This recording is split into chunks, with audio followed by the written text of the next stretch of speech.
On this week's GARNet Research Roundup, I'm really delighted to be joined by Dr. Jill Harrison from the University of Bristol, and we're talking about a paper just published in Current Biology, the title of which is CLAVATA Was a Genetic Novelty for the Morphological Innovation of 3D Growth in Land Plants.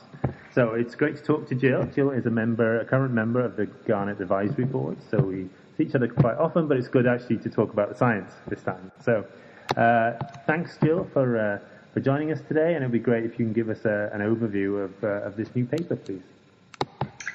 Well, thanks, Gary, very much for the introduction, first of all, and also for the invitation to talk to you about our work. So my lab is interested in plant evolution in general, and I particularly want to understand the developmental genetic basis of innovations in plant evolution that allow diverse plant forms to arise.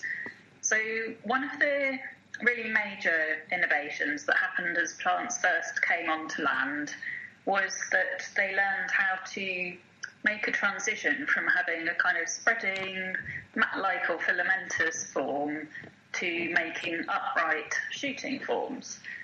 Most of us are kind of really used to looking at shoot forms around us today, but the kind of earlier forms are not so familiar to us. So we're looking in this paper at some genes that were involved in that evolutionary transition.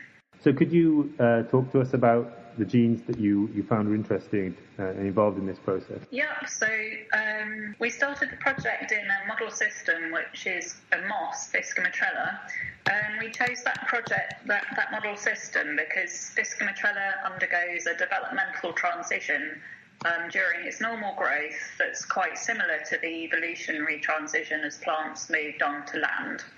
So Piscomatrella shoots and all the body parts in Piscomatrella just grow from a single cell, and that's very dissimilar to the way that flowering plants grow.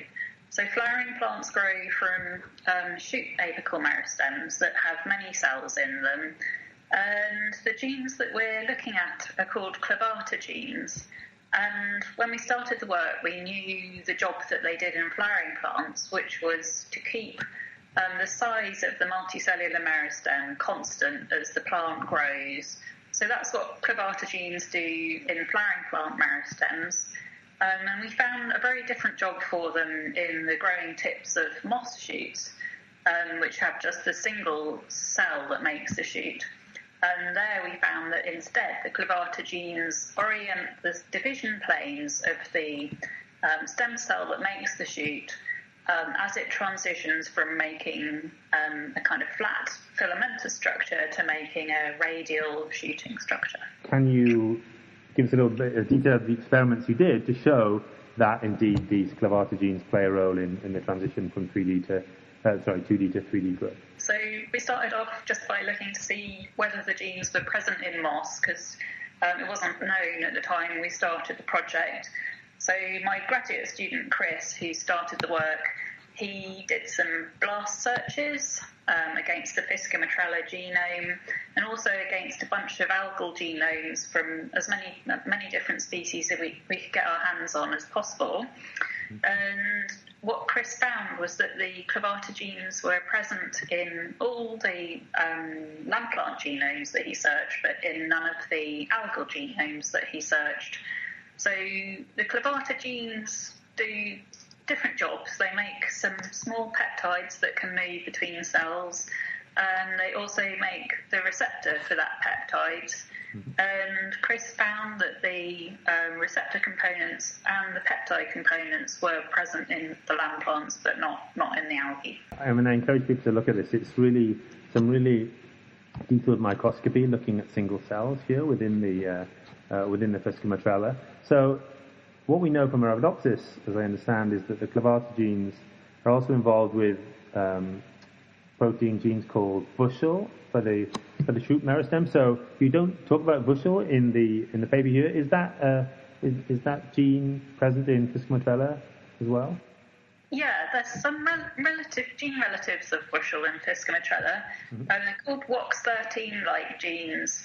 And the reason that we don't talk about it in the paper is that the the Hasabe lab has looked at the function of the WOX13 like genes in Fiscometrella.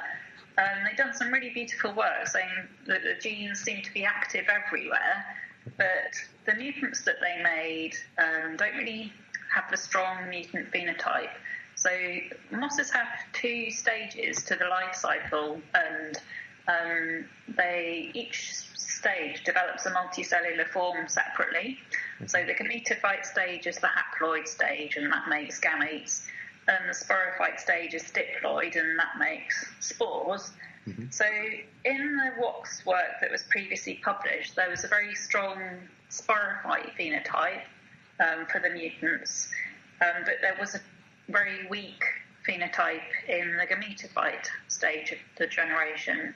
So everything in our paper on CLAVATA function is in the gametophyte stage of the life cycle, and we found really strong mutant phenotypes in our paper. Mm-hmm. So it wasn't immediately clear how CLAVATA might link onto the Wuschel function in moss. So it's something that would be really nice just to test and make sure, whether it's there. Mm-hmm. But at the moment, it looks like it may not be so probable.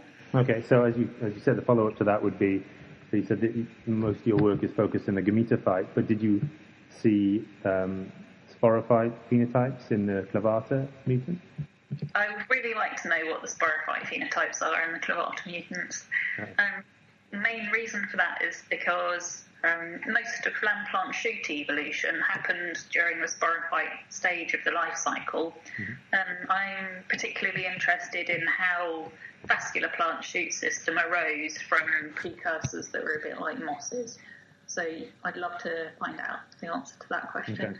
The key finding is that the CLAVATA genes are responsible or involved with this transition from the 2D to 3D growth, but of course that involves a lot of changes within a cell. The division plane alters, the microtubules change, maybe the actin cytoskeleton, all these cytoskeletal changes. So have you got any indication at all at the moment how the CLAVATA signaling links into the actual how the cell growth actually changes? At the moment, there's not so much known about how the cell division plane orientation works, particularly in moss, but it's quite a wide open question in plant science in general. Mm-hmm. So the straight answer to your question is no, but it's something I'd really, really like to follow up on. I've applied for funding with some colleagues in the UK to try and work out what downstream events from CLAVATA signalling lead to the cell division plane orientation differences that we see in mutants versus the wild-type plants. Okay. And although the majority of the paper involves Fiscometrella work, there is some Arabidopsis work looking at the roots of Arabidopsis. Can you just have a quick explanation on as to why you used Arabidopsis for that and what you found in Arabidopsis? Yeah, so the explanation for why we did those experiments is that the roles that we revealed for CLAVATA function in moss were unexpected to us. There wasn't any sort of previous work that had shown roles for CLAVATA3 signalling in cell division plane orientation, although other key peptides are known to be involved in cell division plane orientation during vascular development. Mm-hmm. So the reason that we included the Arabidopsis experiments was to see whether those roles were actually shared between moss and Arabidopsis, mm-hmm. and therefore a kind of fundamental thing of CLAVATA signalling in land plants. Right, so I think we touched on most of the topics within the paper. So I noticed it's a strong authorship, number of authors on this paper. So can you just finally give us an idea of where the work was split up and how you collaborated with people to do this work? Yeah, so first authors, Chris and Joe, both did graduate research in my lab in Cambridge. Okay. So this was my first PhD student, and Joe was my first master's student. Mm-hmm. And when Joe finished his master's, he was looking on, where to go next. He wanted to carry on in plant science research. So Joe actually went to work with Adrian Roeder, who's a friend of mine from my postdoc time, and Mike Scanlon in in Cornell, so that's where that part of the collaboration came from. And then other bits of the collaboration involved, so Manuel and Peter have sequenced the Amphoceros genome, and they allowed us to kindly search their genome data to bring in that extra sampling for the gene trees. Yasuko Kamisugi and Andrew Cumming work in the University of Leeds, and they provide a service for generating MOS mutants, which was absolutely brilliant for me because it cushioned my move between Bristol and Cambridge to set up a lab in Bristol. So they contributed the promoter fusion lines. And Zach, again, is a friend from Elliot Meyrowitz's lab, and his lab now works on CLAVATA function in Arabidopsis, so he collaborated with the Arabidopsis work. Cool. There you go. It all comes together nicely. All right. Well, thank you very much, Jill, and we look forward to speaking to you in the future when we get the next chapter in this CLAVATA and Fiscomatrella story.